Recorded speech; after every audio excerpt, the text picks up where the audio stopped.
গতকালকে যখন আমাদের এই ফ্যাসিস্ট রিজিমের যে সরকার পদত্যাগ করে চলে গিয়েছেন, পতন হয়েছে যখন তার এই গণঅভ্যুত্থানের মাধ্যমে, সংসদ পতন হওয়ার পর সকল সমন্বয়কের যে প্রথম কাজটি ছিল এই সম্পর্কে সার্জিস আলম একটি বক্তব্য রেখেছেন। চলুন শুনে আসা যাক তার মুখ থেকে বিস্তারিত। তারপরে আমাদের প্রধান যে কাজটি ছিল সেই কাজটি ছিল আসলে আমাদের একটি অন্তর্বর্তীকালীন সরকার গঠন করা, যেই সরকার সাময়িক সময়ের জন্য এই দেশ পরিচালনা করবে আসলে, এবং একটি সুষ্ঠু নির্বাচনের ব্যবস্থা করবে, যে নির্বাচনের মাধ্যমে জনগণের সরকার এই দেশটি চালাবে।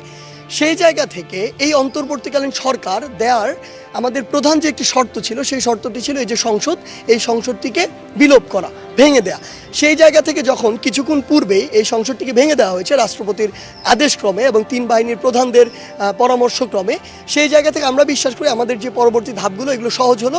আপনারা দেখবেন অল্প কিছুক্ষণের মধ্যেই আসলে আমাদের যে অন্তর্বর্তীকালীন সরকার যে পূর্ণাঙ্গ প্যানেল সেটি প্রকাশ পাবে। আপনারা ইতিমধ্যেই জানেন যে আমাদের এই প্যানেলের প্রধান উপদেষ্টা হিসেবে থাকবেন প্রফেসর ডক্টর মোহাম্মদ ইউনূস, যিনি শুধু এই বাংলাদেশে নন, পুরো বিশ্বে এমন একটি ফেস যার গ্রহণযোগ্যতা প্রশ্নাতীত। সেই জায়গা থেকে আমরা বিশ্বাস করি আমাদের পুরো প্যানেলটি আসলে এমন হবে যে এই প্যানেলটি হবে নির্দলীয় প্যানেল, এবং এই প্যানেলটির প্রত্যেকটি মানুষের উপরে দেশের প্রত্যেকটি স্টেক হোল্ডারের আসলে সে আস্থার জায়গাটি থাকবে। কারণ তরুণ প্রজন্ম আসলে কোনো দল নিয়ে চিন্তা করছে না, তরুণ প্রজন্ম চিন্তা করছে যে আগামীর বাংলাদেশকে কিভাবে এই দলাদলির বাইরে গিয়ে একটি ভালোর দিকে নিয়ে যাওয়া যায়। সেই জায়গা থেকে আমরা বিশ্বাস করি আমরা যখন এই নির্দলীয় যে আমাদের যে অন্তর্বর্তীকালীন সরকার যে প্যানেল এটি দিয়ে দিলে, সেই সরকার তিন বাহিনীর সাথে সমন্বয় করে বা পুলিশ সহ যারা রয়েছেন সকলের সাথে সমন্বয় করে এই অন্তর্বর্তীকালীন সময়টুকু সুন্দরভাবে এই দেশ পরিচালনা করবেন। এবং বাংলাদেশের বিভিন্ন জায়গায় সংশোধনের আসলে প্রয়োজন রয়েছে। যেমন এই নির্বাচন ব্যবস্থার উপর মানুষের কোনো আস্থা নেই, বিগত 16 বছর বাংলাদেশে কোনো নির্বাচনই হয় না। সেই জায়গা থেকে ওই নির্বাচন কমিশন বা ওই নির্বাচন কমিশনে যারা রয়েছেন তাদের যে সংস্কারের বিষয়টি বা পরিবর্তনের বিষয়টি, সেখানে হাত দিতে হবে। সংবিধানের বেশ কিছু জায়গা রয়েছে, বেশ কিছু ধারা রয়েছে যেখানে পরিবর্তনের জন্য কাজ করতে হবে। এমন বাংলাদেশের বিচার ব্যবস্থা থেকে শুরু করে বিচার ব্যবস্থা বা আপিল বিভাগে ওই সকল বিচারকদেরকে বসানো হয়েছিল যারা আসলে ওই দলের তোষামদি করত। সেই জায়গাগুলোতে আমাদের হাত দিতে হবে। আমরা চাই বিবেকবোধ সম্পন্ন মানুষ যারা আইনের মধ্যে থেকে আইনের মতো করে চলে বাংলাদেশকে একটি সঠিক দিকে নিয়ে যাবে। এই একদম যে বিষয়গুলো পরিবর্তন জরুরি সেগুলো পরিবর্তন করার মাধ্যমে একটি সুষ্ঠু নির্বাচন হবে বাংলাদেশে 16-17 বছর পরে, এবং এর মাধ্যমে জনগণের সরকার নির্বাচিত হবে আসলে, যেখানে আমরা বিশ্বাস করি তরুণ প্রজন্মের অনেক বড় একটি পার্টিসিপেশন থাকবে। মানুষ আসলে বিরক্ত, মানুষ এই দল এই সব দলের কথা শুনতে শুনতে বিরক্ত, কারণ কেউই আসলে তাদের ওই প্রতিশ্রুতির কোনো প্রমাণ দিতে পারেনি কখনোই। আমরা বিশ্বাস করি যে মানুষ তরুণ প্রজন্মের উপরে এই আন্দোলনে, এই গণঅভ্যুত্থানে, এই স্বৈরাচার পতনে আস্থা রেখেছে। আমরা বিশ্বাস করি তরুণ প্রজন্মের উপরে আগামীর যে সংসদ, জনগণের যেখানে প্রতিনিধি নির্বাচিত হবে সেখানেও সে আস্থাটি রাখবে, এবং এর মাধ্যমেই আমরা যে বাংলাদেশের স্বপ্ন দেখি সেই স্বপ্নের অগ্রযাত্রা শুরু হবে। দেখুন, এই বিষয়গুলো নিয়ে আমরা আসলে চিন্তা করছি। আমরা গতকালকেই আমাদের আন্দোলনে একটি প্রাথমিক বিজয় পেয়েছি। আমরা বিশ্বাস করি পুরো বাংলাদেশের তরুণ প্রজন্মের মধ্যে যে একটি রাজনীতির প্রতি বিতৃষ্ণা ভাব তৈরি হয়েছিল, আসলে রাজনীতি শব্দটি শুনলে নাক শীতকাতো, আসলে সেই জায়গা থেকে আমাদের বের হয়ে আসতে হবে। কারণ আপনি যদি এই মেধাবী তরুণদেরকে ওই জায়গাটিতে জায়গা না করে দেন, তাহলে তুলনামূলক অযোগ্য যারা ছিল তারা ওই জায়গাটিতে বসবে। আলটিমেটলি ওই সংসদ থেকে তো আমার আপনার ভাগ্য, পলিসি সব কিছু নির্ধারিত হয়। সো আপনি যদি ওই জায়গায় সবচেয়ে যোগ্য মানুষগুলোকে না বসাতে পারেন, তাহলে সবচেয়ে বড় সমস্যাটি যেতে হবে এদিকে আপনি যতই যোগ্য মানুষগুলো বসান, ডিসিশন যেহেতু ওই জায়গা থেকে আসে, এই মানুষগুলো ওই ডিসিশন মেনে নিতে বাধ্য। আসলে সেই জায়গা থেকে আমরা বিশ্বাস করি বাংলাদেশের তরুণ প্রজন্ম আসলে রাজনীতির দিকে তার আগ্রহটি দেখাবে, এবং তারা অবশ্যই এই যে নির্বাচন, যাদের নির্বাচনের ওই মিনিমাম শর্তগুলো পূরণ করার সক্ষমতা রয়েছে, তারা অবশ্যই এগিয়ে আসবে, তারা নির্বাচন করবে। ফলাফল নির্ধারণ করবে বাংলাদেশের মানুষ। এবং আমরা বিশ্বাস করি অন্তত আজকে 2024 সালে আজকের এই দিনে দাঁড়িয়ে যে বাংলাদেশের মানুষ এখন তরুণ প্রজন্মের উপরে আস্থা করা শুরু করেছে, এবং নির্বাচনে আমরা সেটি দেখতে পাবো। দেখুন, আইন শৃঙ্খলা বাহিনীর সাথে জনগণের যে একটি আসলে দূরত্ব সেটি সৃষ্টি হয়েছে, সেটি নিয়ে আমাদের আসলে কোনো দ্বিমত নেই। কিন্তু আপনার একটি জিনিস বুঝতে হবে, আমরা বিশ্বাস করি জনগণের এই জিনিসটি বুঝবে।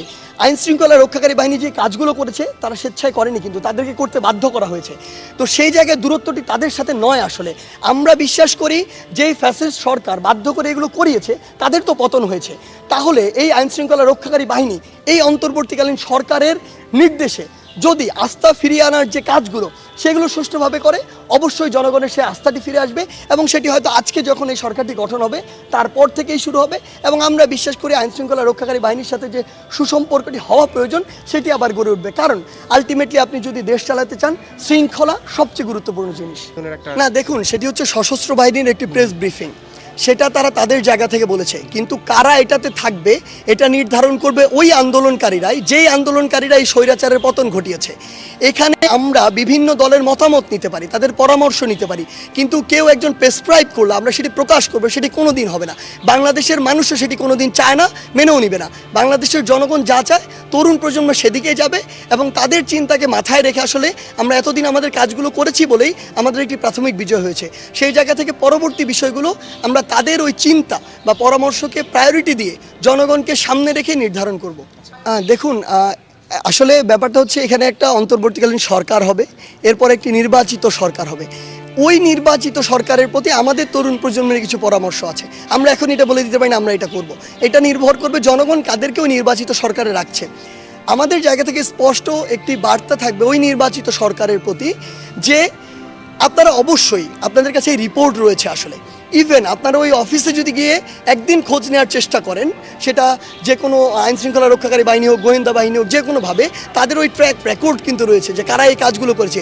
একজন মানুষ তার সারা জীবনে এরকম দুর্নীতির সাথে জড়িত আর তার এটি কেউ জানে না, প্রমাণ নেই, এটি হতে পারে না, কখনোই সম্ভব নয়। মিথ্যা জিনিসের কোনো না কোনো প্রমাণ থেকে যায়। সেই জায়গা থেকে আমরা বিশ্বাস করি অবশ্যই তাদের ওই যে অপকর্মগুলো সেগুলোর বিরুদ্ধে ব্যবস্থা নেওয়া উচিত এবং আমরা বিশ্বাস করি বর্তমানে যারা এই জায়গাগুলোতে রয়েছে তাদেরকে সর্বোচ্চ সততার সাথে, স্বচ্ছতার সাথে তাদের দায়িত্বগুলো পালন করা উচিত।